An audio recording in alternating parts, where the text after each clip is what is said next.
Gaming smartphone has become a thing for quite a while. They may have crazy gaming performance with huge battery life, maybe even with an active cooling fan inside. That could be cool. But have you ever wondered one day you can make your own gaming handheld?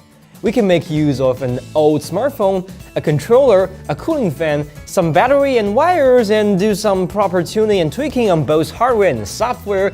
It can not only perform better than some new flagship smartphones, but also cost way less than you expected.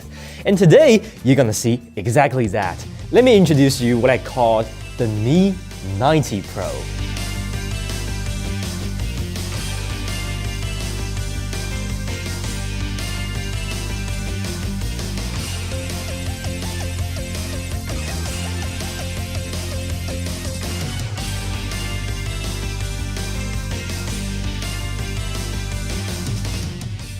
Well, I guess some of you guys have already spotted it's a Xiaomi Mi 9 inside. Yeah, we crank up this Mi 9 pretty hard to make this project happen. But why we choose Mi 9? The most important reason is the chip inside. It's a Snapdragon 855. Thanks to Qualcomm, the CPU performance on Snapdragons hasn't increased that much in recent years. So Snapdragon 855 should already provide us enough CPU horsepower for modern games. The GPU, on the other hand, is a weak point of this old chip. But consider more and more mobile games are running with CPU bottleneck, it should be fine. And most importantly, Mi 9 sells really cheap in China. This unit with a cracked backplate only cost us about 700 yuan. It's about 110 bucks. Pretty crazy deal, right? To be honest, Mi 9 is not so popular worldwide. And this 110 price tag is just too good to be true for the global market. For you guys, I would recommend OnePlus 7T, which is a slightly more expensive but more available phone. You can easily find one under 150 bucks in the used market, or maybe Google Pixel 4, which has a similar price tag. Anyway, an old flagship powered by Snapdragon 855 with decent community support should be fine. Okay, so what we have right now is just a regular cheap retail phone though. To make it a gaming phone, we might have to tune it by a little bit. Let's start with the battery. One of the very common complaints about this Mi 9 is the battery life. 3300 mAh battery may be acceptable for a phone, but definitely not tolerable as a gaming device. So we hooked 2 extra battery cells to the phone, making a total of 9900 mAh battery. To put it in comparison, that's more battery life than iPad Pro. As you can see, all 3 battery cells are connected in parallel, sharing one protection board. By the way, you will have to discharge all the battery cells to the same level before hooking them up. And also, we will have to modify the software to tell the system the size of the new battery, so Android will manage the battery like it has never been modified. Voila! As we can see in the battery info, our mega battery is good to go. Next, what are we gonna do? The chip. You don't expect me to swap the chip to make an upgrade, right? Well, it's not really an option on smartphone. However, what we can do is overclocking.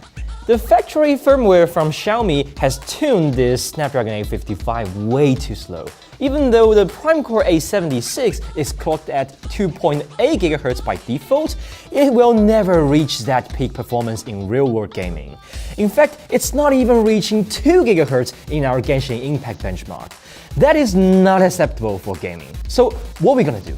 We're gonna boost the CPU clock speed by tuning our CPU governor.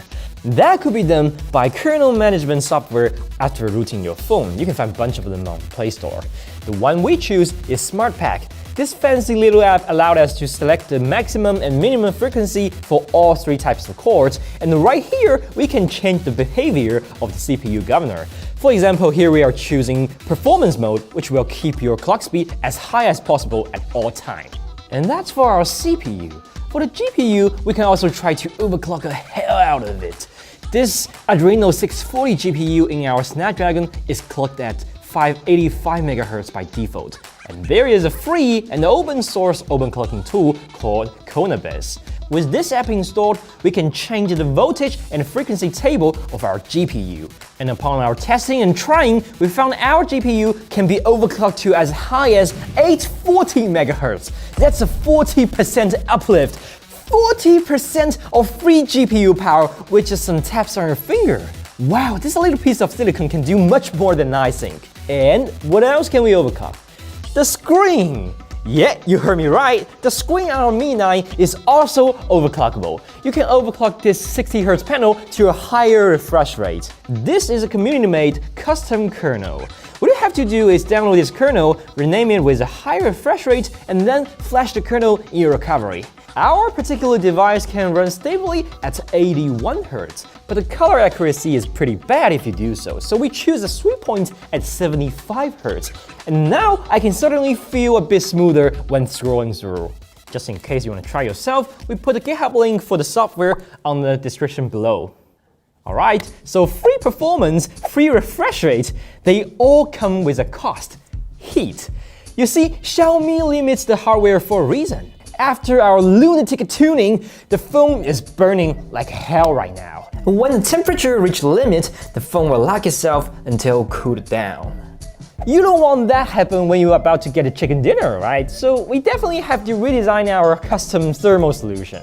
Take a look inside the phone, we can find the SoC on the back of the motherboard, which means the Snapdragon 855 has been sandwiched by the motherboard in the mid-frame. That is not a configuration where heat can easily come out. However, since the heat source is contacting with the aluminum midframe, we can apply some thermal compound, moving the heat to the midframe and bring airflow through it. And let's do it! First, we remove the camera module to expose more midframe to the airflow. Camera? Does it even run games? We can definitely ditch that for better thermal and less weight. Then we stick an aluminum cooler with a 40 by 40 mm fan to the back of the motherboard, having sweet air blowing through all the time. To powering up the fan, we need to draw power directly from the battery. Well, battery on the phone usually rated as 3.7 volts and will be a bit higher when fully charged. As we tried, it can still drive this 5-volt fan, but not at full speed. And you know what? We're gonna push everything to its limit, even this tiny little fan. So this is a pre-made DC to DC converter board, which can take 3.7 volts and output 5 volts. We hook this up along with breadboard and 2 switches so you can manually control it and choose the fan speed you like. And this module is just the right size to fill the gap between the battery and the fans. Pretty cool, huh? Now the thermal solution is ready, we can unleash even more performance by disabling the thermal threshold. This is a community-made MIUI thermal control tool called, well, this is obviously pretty well-mannered. You have 5 very easy-to-understand modes, with this first one being, By selecting this, Android will no longer care about how hot your phone is. So with our fan running, we are squeezing out every last bit of juice out of this Snapdragon 855. But with all those crazy modifications done, we still have a very important job to do. We need a case. Now we have to design a unique case for this unique phone. And with the help of 3D printing technology, it won't be too hard to manufacture. So the design is pretty straightforward. There are 2 parts of a case held together by screws. One of the most important things is maintaining airflow while protecting our finger from touching the fan. So here, we only left open the blade part, not the middle part. The gap is small enough so you won't hurt your finger. In terms of airflow, cold air goes into the case from back and then goes through the entire motherboard, exhaust to both sides of the phone. So far so good. What's also important is overall shape of the case. I mean, with all the stuff inside, it is really thick and heavy as a phone now. So we definitely want some extra smoothness from the case. We rounded every single corner, making sure no sharp angle can be touched. And now, I think it feels even better than a regular phone by holding. And of course, as a gaming device, it certainly needs to attach a controller. In between these 2 parts of the case, we reserve some space for a universal accessory mount. And we also designed a controller mount which attaches the phone to an Xbox controller. Since the mount is universal, you can attach more stuff on it like a speaker or a power bank or anything you can think of. So that is our design, and it's time to print that out. We first tried our FDM printer, and that is just not so great. In first couple trial, we got some failed example like this one due to temperature difference between day and night. Even when the printing process goes smooth, the final result is still pretty rough.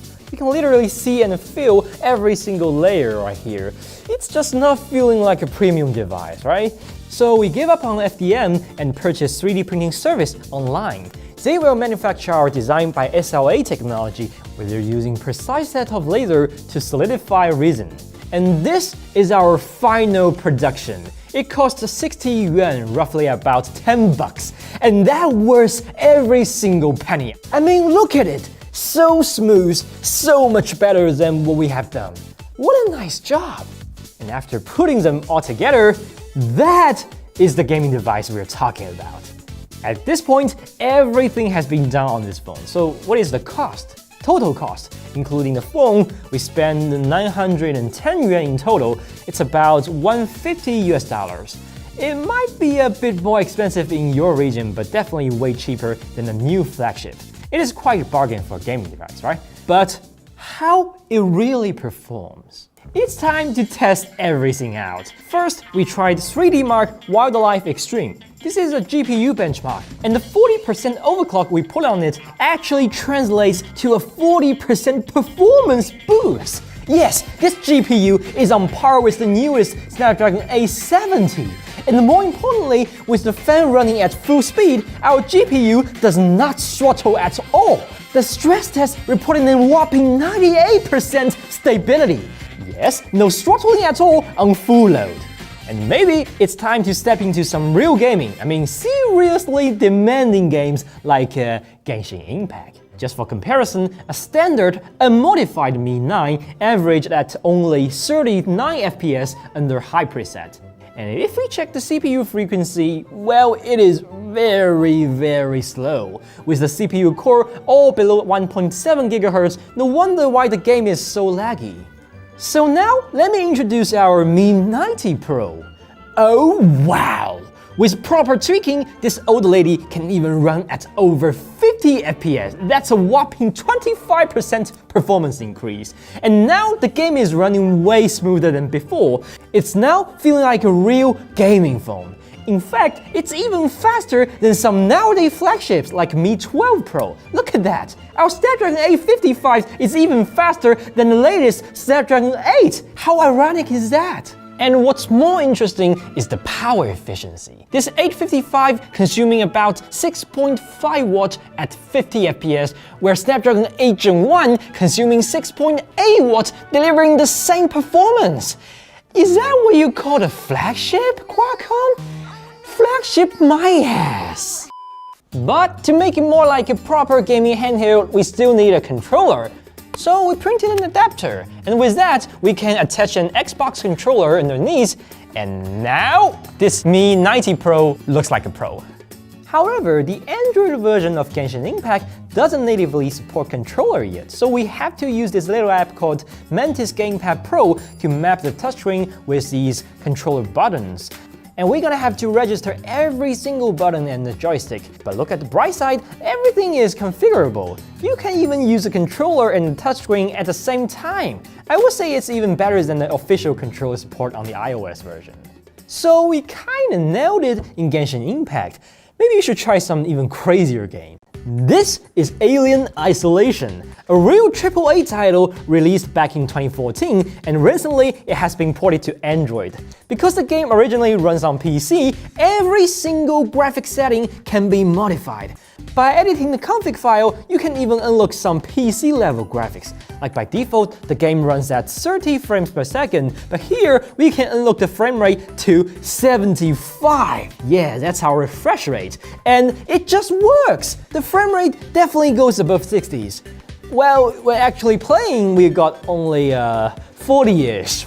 Yeah, it's a PC game, so it is still pretty demanding, I should know it. However, the graphic quality is also PC level. Even we are only at 720p res right now, it looks pretty nice. But we just can't get enough. Remember when I said we can modify the config file? Well, yes, we are doing exactly that. Doubling our resolution to 1080p and enable every single option like reflection, ambient occlusion, particles, and... well, you wouldn't believe it. Here we have only 15 FPS. Wow, what a huge appetite. That is what we call demanding, huh? But look at the graphics, the shadows, the lights, the fire, the smokes. It's just gorgeous. I think we just squeezed the last bit of juice out of this Mi 90 Pro now. Other than Android ports, we can also try some emulators like EtherSX2. This is a PS2 emulator for Android. It should be quite demanding for regular phones, but not our Mi 90 Pro. We tried Gran Turismo 4, and the phone runs at 60 FPS under 1080p scaling with no problem. Easy peasy. And also, my personal favorite, Hitman Blood Money. Back in the day, the game is famous for its freedom and playability. Yes, you can eliminate your enemy, put on his clothes, and put his body into a fridge. Classic. When running on our Mi 90 Pro, this game is apparently more demanding than Gran Turismo. We can only get 30-ish FPS at around 900p resolution. But there were more power-hungry titles on PS2. Let me introduce God of War 2. This game was released in 2007 when PS3 is already out for a year. And at the end of the lifespan of PS2, this game really utilized every single bit of performance of the console. On this Mi 90 Pro, we can only run smoothly at 480p, which is the original resolution. But still, play such a classic title on a smartphone, that is really exciting. Alright, that's all for today's video. We built our own gaming handheld with overclocking, custom battery, and custom cooling. It runs as fast as a modern flagship while only costs a quarter of the price. And this whole process of building this thing is just a hell lot of fun. And if you like our video, be sure to hit the like button and subscribe to our channel. We'll have more interesting projects like this. So thanks for watching. See you next time. Bye bye.